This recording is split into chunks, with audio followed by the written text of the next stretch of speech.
Hey, what's up, classic TV fans? My name is Rick9G. Thank you so much for joining me today. We're going to be talking about I Dream of Jeannie.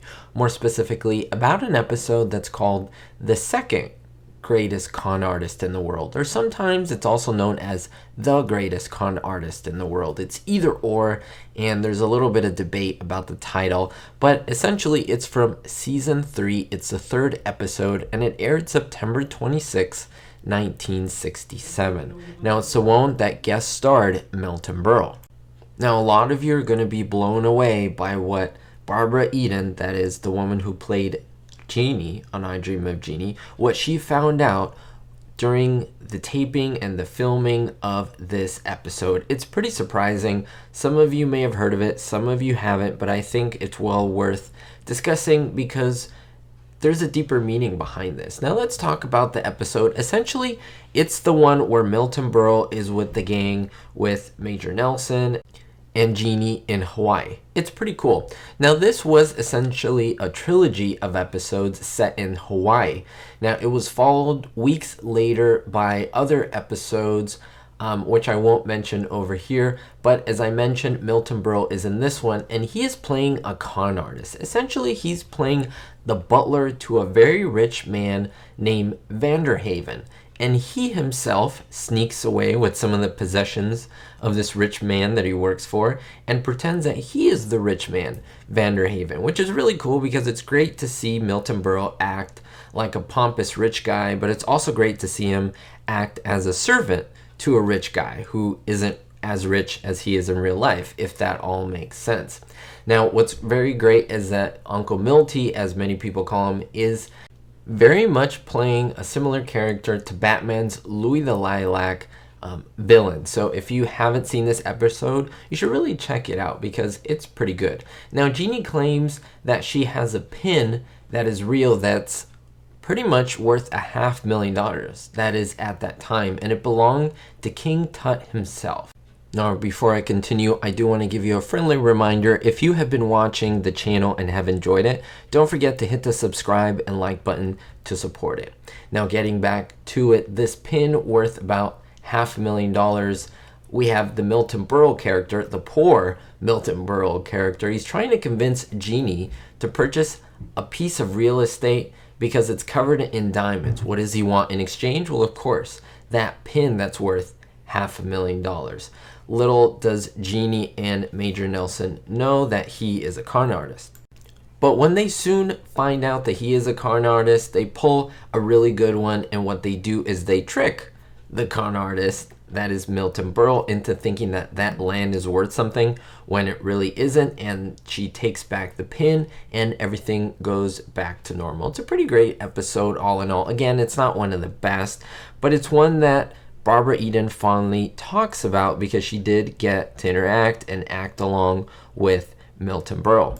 Now, she did mention that in between filming of this episode, she was truly unnerved, that's the word that she used, when she caught sight of something, and that is his bare feet.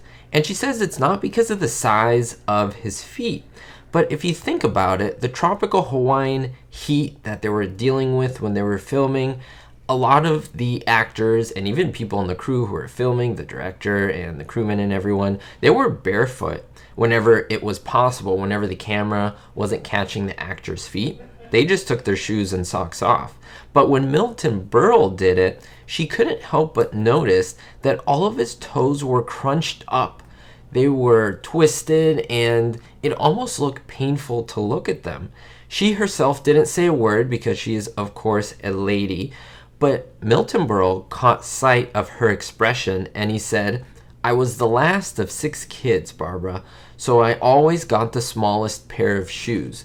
Now, I really want to talk about this in just a little bit, but I do want to continue with her rendition. She said that she wasn't quite sure that she had completely grasped the logic of what he was saying, but from then on she realized and understood that during shooting, Milton kept changing from one elegant pair of expensive shoes to another. Pretty much every single different shot that they did with him in it, he changed from one expensive pair of shoes to another. Now you may think, why is this? She didn't really elaborate, but she did say that you can take the star out of poverty, but you can never take the poverty out of the star. Now, what I think is interesting is this kind of gives us the idea that Milton Berle didn't have a lot growing up, and he kind of got the leftovers of his brothers and his siblings and so forth, and so he probably got shoes that didn't fit him. They essentially deformed his feet, but after he made it big into Hollywood, he could afford any shoes that he wanted.